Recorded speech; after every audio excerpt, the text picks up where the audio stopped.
Hello दोस्तों, Jharkhand GK के MCQ series में आपका स्वागत है।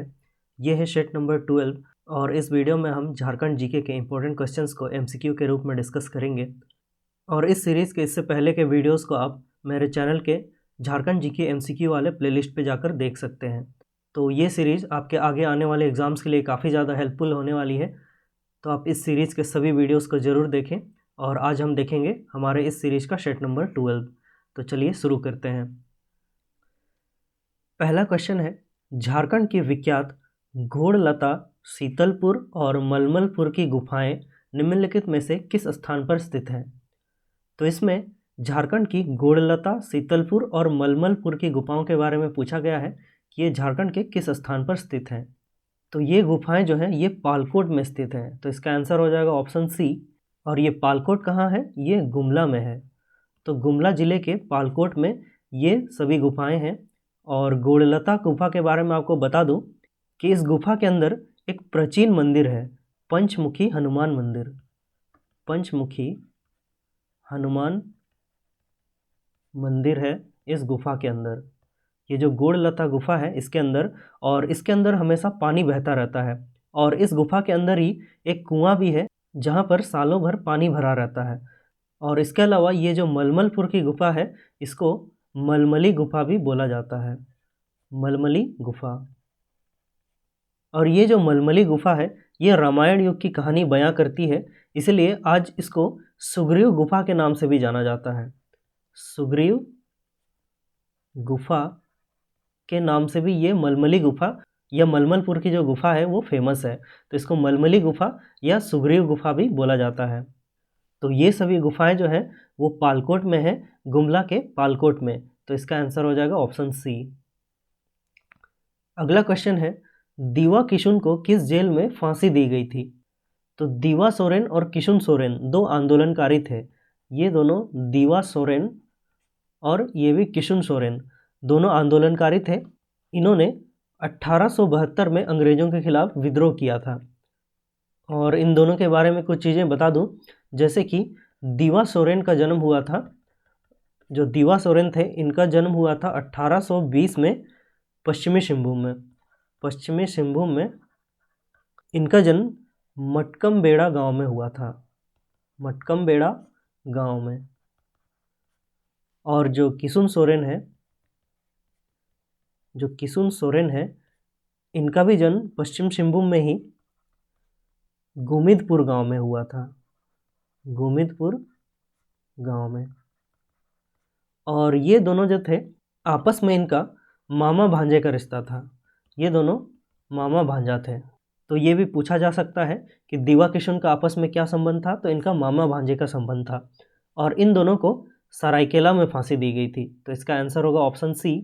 दीवा और किशुन दो आंदोलनकारी थे। इनका विद्रोह 1872 में हुआ था और इन दोनों को सरायकेला में फांसी दी गई थी। तो इसका आंसर हो जाएगा ऑप्शन सी। नेक्स्ट क्वेश्चन है, चावल अनुसंधान संस्थान कहाँ है? तो यहाँ राइस रिसर्च सेंटर के बारे में पूछा गया है कि ये कहाँ पर स्थित है। तो ये स्थित है हजारीबाग में। तो इसका आंसर हो जाएगा ऑप्शन डी। चावल अनुसंधान संस्थान हजारीबाग में है। और इससे रिलेटेड आपको बता दूं कि झारखंड में यहाँ की मुख्य फसल है धान। यहाँ पर धान की मुख्य फसल के रूप में खेती की जाती है। और सिंचाई से ही रिलेटेड हजारीबाग की बात करें तो हजारीबाग में बृहद सिंचाई योजना की दो योजनाएं हैं। इनमें से एक योजना है कोनार नदी पर, यह है कोनार सिंचाई परियोजना, कोनार सिंचाई परियोजना, ये हजारीबाग में है। और इसके अलावा और एक योजना है गुमानी बराज योजना, गुमानी बराज परियोजना, ये भी हजारीबाग में है। और इसके अलावा हजारीबाग में बोकारो जलप्रपात है। और इसके अलावा यहाँ पर गर्म जलकुंड है, आपने सुना होगा, काफ़ी बार हमने इसका जिक्र किया है। यहाँ पर सूर्य कुंड है, सूर्य कुंड, जो कि भारत का सर्वाधिक गर्म जलकुंड है। इसकी जो तापमान है वो है 88 डिग्री सेल्सियस। और इसके अलावा हजारीबाग में हरहद भी है, हरहद गर्म जलकुंड। और इसके अलावा कावा गर्म जलकुंड, ये सभी हजारीबाग में है। और चावल अनुसंधान संस्थान भी हजारीबाग में ही है। तो तो इसका आंसर है ऑप्शन डी। अगला क्वेश्चन है, स्वर्ण रेखा बहुउद्देशीय परियोजना किन राज्यों की संयुक्त परियोजना है? तो यहाँ पर स्वर्ण रेखा बहुउद्देशीय परियोजना के बारे में पूछा गया है कि ये किन किन राज्यों की संयुक्त परियोजना है। तो ये जो स्वर्ण रेखा बहुउद्देशीय परियोजना है, ये झारखंड, बंगाल और उड़ीसा की संयुक्त परियोजना है। तो इसका आंसर हो जाएगा ऑप्शन सी। और स्वर्ण रेखा बहुउद्देशीय परियोजना के बारे में आपको बता दूं कि इसका पहला निर्माण शुरू हुआ था 1982-83 में। इस समय इसका निर्माण शुरू हुआ था और इसके पहले चरण का काम पूरा हुआ 2003 में। तो ये परियोजना जो है वो झारखंड, बंगाल और उड़ीसा की संयुक्त परियोजना है। और इन राज्यों की बात करें तो बंगाल जो है वो झारखंड के पूर्व में स्थित है और उड़ीसा झारखंड के दक्षिण में स्थित है। और उत्तर की बात करें तो उत्तर में है बिहार और बचा है पश्चिम, पश्चिम में है छत्तीसगढ़ और उत्तर प्रदेश भी है। तो यहाँ इस क्वेश्चन में पूछा गया है कि स्वर्ण रेखा जो बहुउद्देशीय परियोजना है वो किन राज्यों की संयुक्त परियोजना है? तो इसका आंसर हो जाएगा ऑप्शन सी, झारखंड, बंगाल और उड़ीसा की संयुक्त परियोजना है। नेक्स्ट क्वेश्चन देखते हैं। नेक्स्ट क्वेश्चन है, निम्न में से कौन सी मिट्टी लगभग पूरे झारखंड में पाई जाती है? तो यहाँ इसमें पूछा गया है कि कौन सी मिट्टी है जो लगभग पूरे झारखंड क्षेत्र में पाई जाती है। तो यहाँ इसका आंसर हो जाएगा लाल मिट्टी। इसका आंसर है ऑप्शन ए, लाल मिट्टी लगभग झारखंड के पूरे क्षेत्र में पाई जाती है। और झारखंड की जो लाल मिट्टी है इसमें मुख्य रूप से बाजरे की खेती होती है। बाजरा जो है, बाजरा इसकी खेती की जाती है झारखंड की लाल मिट्टी में। और यहाँ जो आप ये अभ्रकीय लाल मिट्टी देख रहे हैं, ये मुख्यतः पाई जाती है झारखंड के कोडरमा में। झारखंड में अभ्रकीय लाल मिट्टी मिलती है कोडरमा में, ये भी आपको याद रखना है। और यहाँ पूछा गया है कि कौन सी मिट्टी लगभग पूरे झारखंड में पाई जाती है? तो ये पाई जाती है लाल मिट्टी। इसका आंसर होगा ऑप्शन ए। अगला क्वेश्चन है, विभाजन के बाद सर्वप्रथम झारखंड राज्य द्वारा अपनी क्रय नीति कब घोषित की गई? तो यहाँ पर विभाजन मतलब कि झारखंड अलग बनने के बाद का पूछा गया है। मतलब कि सन 2000 में जब झारखंड बिहार से अलग हुआ तो तब से पूछा जा रहा है कि पहली बार सर्वप्रथम झारखंड द्वारा अपनी क्रय नीति कब घोषित की गई? तो ये घोषित की गई 2007 में। तो इसका आंसर होगा ऑप्शन डी। 2007 में पहली क्रय नीति बनी और दूसरी क्रय नीति बनी 2014 में। और 2014 में जो क्रय नीति बनाई गई ये सूक्ष्म एवं लघु उद्योगों को प्रोत्साहन देने के लिए बनाई गई थी। तो यहाँ इस क्वेश्चन का आंसर हो जाएगा ऑप्शन डी, 2007 में झारखंड द्वारा अपनी पहली क्रय नीति घोषित की गई। अगला क्वेश्चन है, निम्न में से किस अभयारण्य से देश में हाथी परियोजना की शुरुआत हुई? तो यहाँ पूछा गया है कि इनमें से किस अभयारण्य से हमारे देश में हाथी परियोजना की शुरुआत हुई? तो इसका आंसर हो जाएगा दलमा वन्यजीव अभयारण्य। इसी अभयारण्य से हमारे देश में हाथी परियोजना की शुरुआत की गई और ये किया गया था 1992 में। 1992 में इसकी शुरुआत की गई थी। और ये जो दलमा अभयारण्य है ये पूर्वी सिंहभूम जिले में है, पूर्वी सिंहभूम में, जिसका मुख्यालय जमशेदपुर है।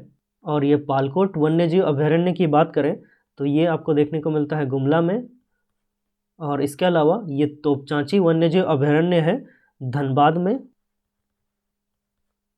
और पारसनाथ वन्यजीव अभयारण्य है गिरिडीह में। तो यहाँ पूछा गया है कि कौन से अभयारण्य से देश में हाथी परियोजना की शुरुआत हुई? तो ये शुरुआत हुई दलमा वन्यजीव अभयारण्य से। इसका आंसर है ऑप्शन ए। नेक्स्ट क्वेश्चन है, जनजातीय शोध संस्थान का नाम किसके नाम पर रखा गया है? तो यहाँ झारखंड का जो जनजातीय शोध संस्थान है इसके बारे में पूछा गया है कि इसका जो नाम है वो किसके नाम पर रखा गया है? तो इसका आंसर हो जाएगा ऑप्शन ए, रामदयाल मुंडा। रामदयाल मुंडा जी के नाम पर जनजातीय शोध संस्थान का नाम रखा गया है। और ये कहाँ पर है? ये रांची में है, रांची के मोराबादी में। रांची के मोराबादी में ये जनजातीय शोध संस्थान है और ये रामदयाल मुंडा जी के नाम पर है।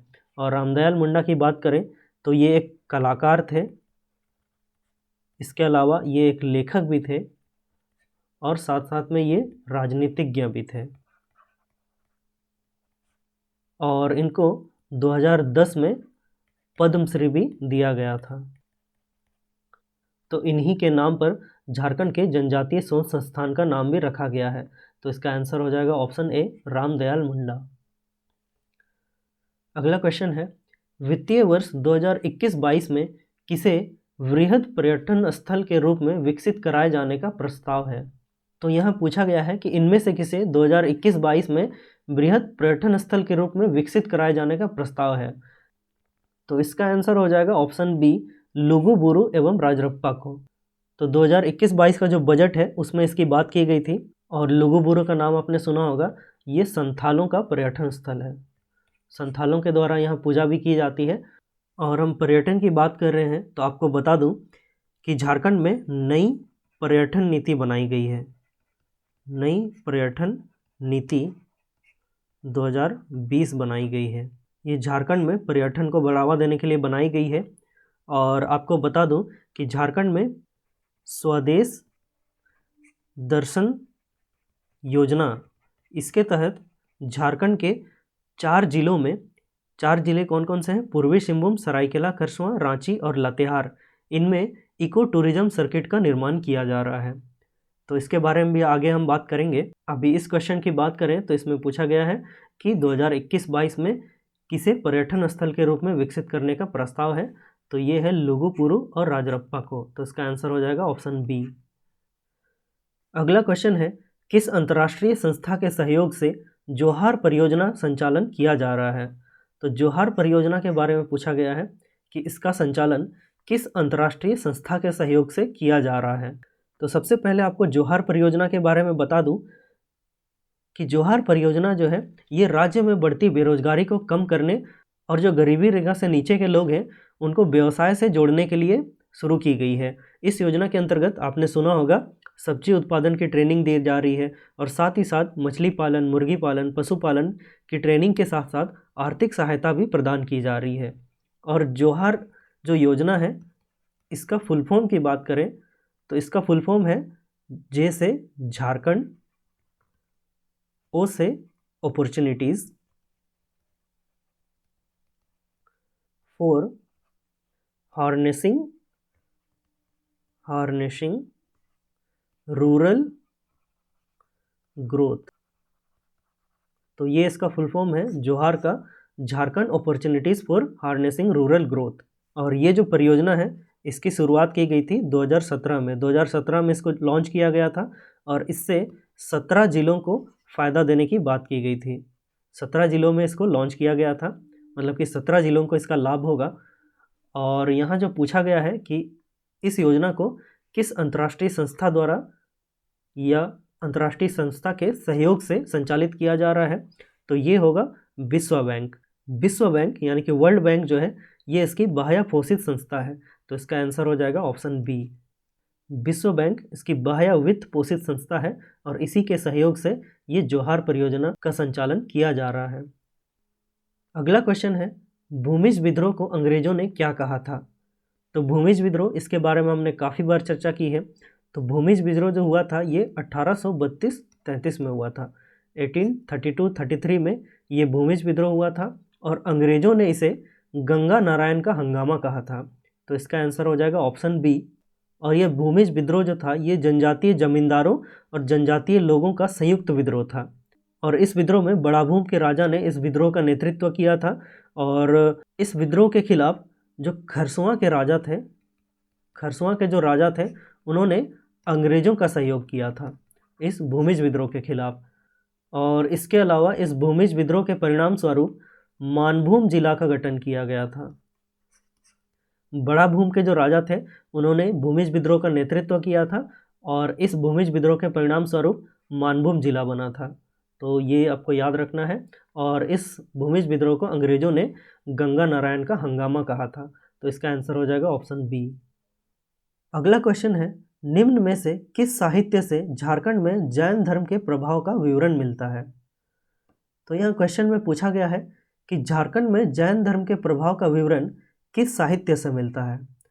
तो इसका आंसर हो जाएगा ऑप्शन सी, आचार रंग सूत्र। तो ये एक साहित्य है।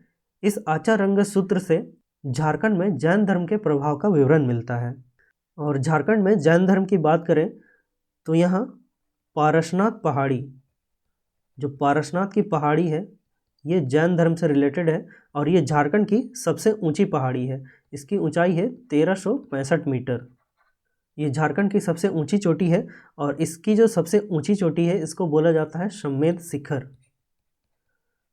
पारसनाथ पहाड़ी की जो सबसे ऊंची चोटी है उसको सम्मेद शिखर बोला जाता है।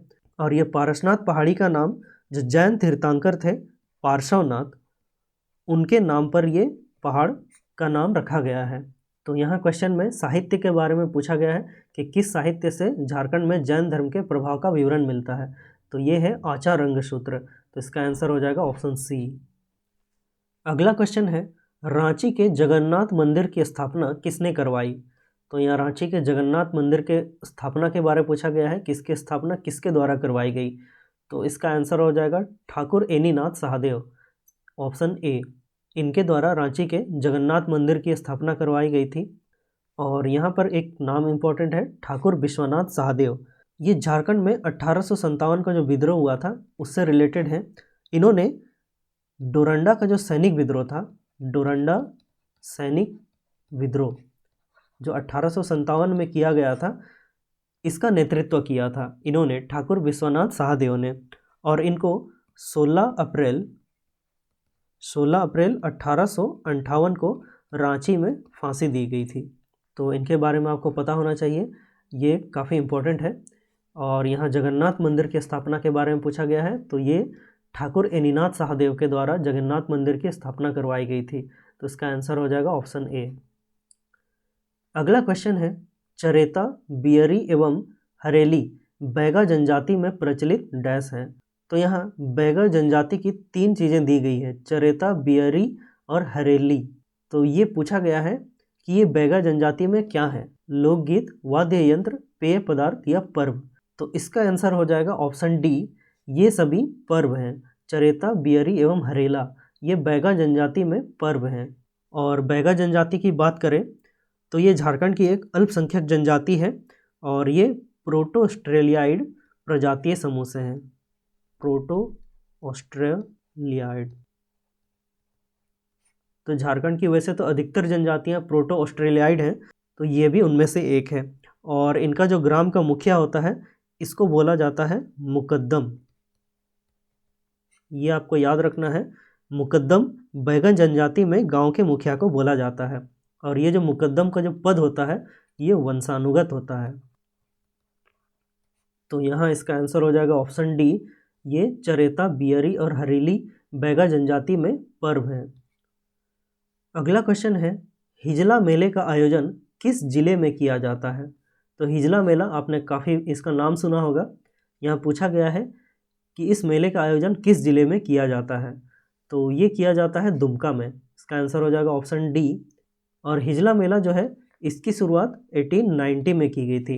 1890 में एक अंग्रेज अधिकारी थे जॉन रॉबर्ट्स कास्टियर्स।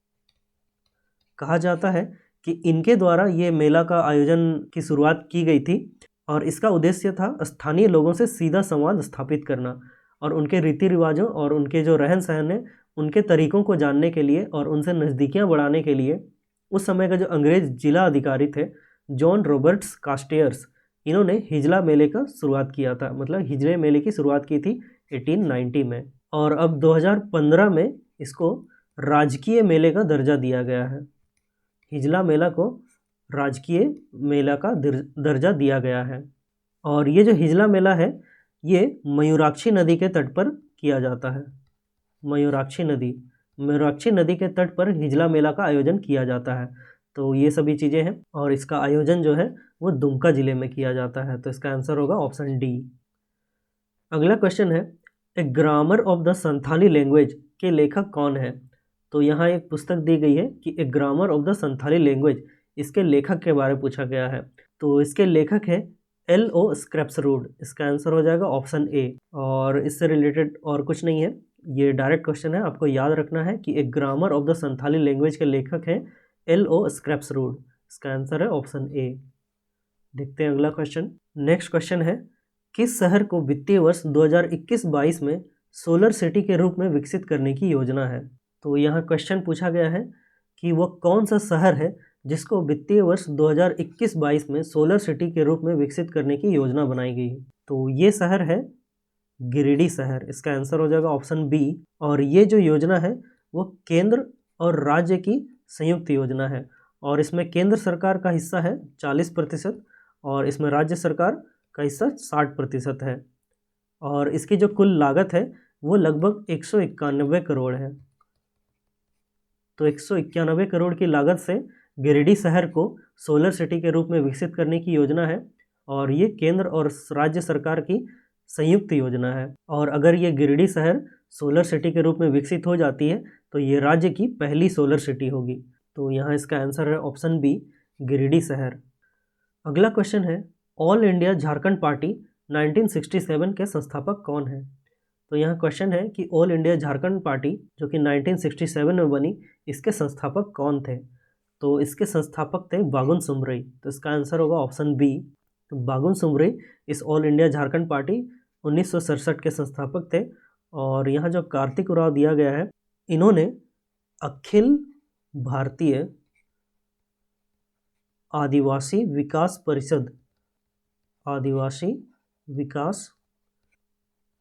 परिषद का गठन किया था 1968 में। और यहाँ पर ये शिबू सोरेन इम्पोर्टेंट है। इनकी बात करें तो इनकी पार्टी है जेएमएम, ये जेएमएम पार्टी से हैं। और जेएमएम की बात करें तो जो झारखंड मुक्ति मोर्चा, ये इसका फुल फॉर्म है झारखंड मुक्ति मोर्चा पार्टी, अभी जिसके मुख्यमंत्री हेमंत सोरेन, इन्हीं की सरकार है। तो इसका जो गठन हुआ था ये हुआ था 4 फरवरी 1973 को इस जेएमएम पार्टी का गठन किया गया था। और इसमें 3 लोग थे, ये शिबू सोरेन, और इसके अलावा और 2 लोग थे, विनोद बिहारी महतो, और इसके अलावा और एक थे ए.के. राय। तो इन तीनों के द्वारा जेएमएम पार्टी का गठन किया गया था 4 फरवरी 1973 को। और सबसे पहले जेएमएम के अध्यक्ष बनाए गए थे विनोद बिहारी महतो, और जो शिबू सोरेन थे वो इसके महासचिव बने थे। तो ये काफ़ी इम्पोर्टेंट है। और यहाँ पर ऑल इंडिया झारखंड पार्टी 1967 के बारे में पूछा गया है।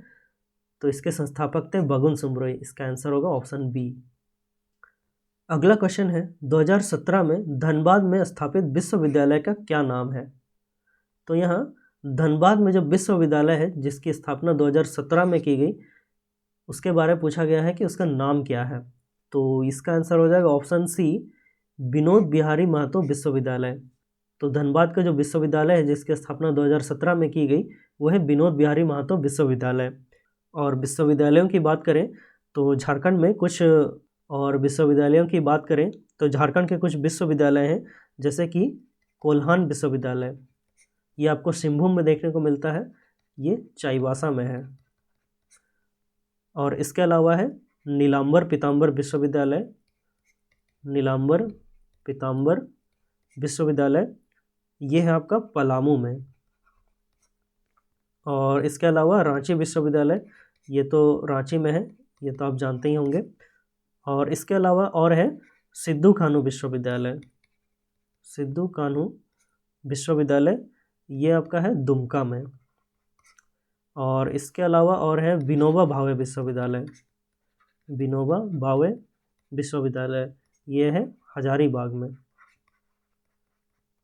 तो ये सभी कुछ प्रमुख विश्वविद्यालय हैं हमारे झारखंड के। और इसके अलावा भी और हैं, जैसे कि डॉक्टर श्यामा प्रसाद मुखर्जी विश्वविद्यालय, ये रांची में है। और इसके अलावा रांची में ही झारखंड रक्षा शक्ति विश्वविद्यालय भी है। तो ये सभी चीज़ें आपको याद होनी चाहिए। तो यहाँ इस क्वेश्चन का आंसर है ऑप्शन सी, विनोद बिहारी महतो विश्वविद्यालय 2017 में धनबाद में स्थापित है। अगला क्वेश्चन है, उत्पादन की दृष्टि से झारखंड में सबसे बड़ी कोयले की खान कौन सी है?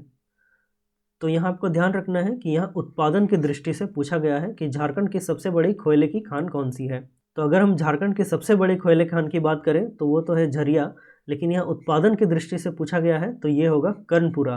तो इसका आंसर हो जाएगा ऑप्शन ए। तो झरिया जो है वो झारखंड का सबसे बड़ा कोयला क्षेत्र है, लेकिन उत्पादन सबसे ज़्यादा कर्णपुरा से होता है। और नोआमुंडी जो है, नोआमुंडी फेमस है आपकी लॉ एश के लिए, ये आपका सिंहभूम में है। और जादूगोड़ा की बात करें तो जादूगोड़ा में है यूरेनियम, यहाँ पर यूरेनियम मिलता है झारखंड के जादूगोड़ा में। तो यहाँ इसका आंसर हो जाएगा ऑप्शन ए, उत्पादन की दृष्टि से सबसे बड़ी कोयले की खान है कर्णपुरा में। तो ये था हमारा लास्ट क्वेश्चन। इस वीडियो में बस इतना ही। उम्मीद है आप लोगों को ये सेट अच्छा लगा होगा। इसमें हमने काफ़ी अच्छे क्वेश्चंस को डिस्कस किया हुआ है और आप मेरे बाकी के सेट्स को भी देख सकते हैं, उनमें भी मैंने झारखंड के काफ़ी अच्छे क्वेश्चंस को एमसीक्यू के रूप में डिस्कस किया हुआ है। तो अगर आपको ये वीडियो अच्छा लगा तो वीडियो को लाइक और शेयर कीजिए और चैनल को सब्सक्राइब कीजिए।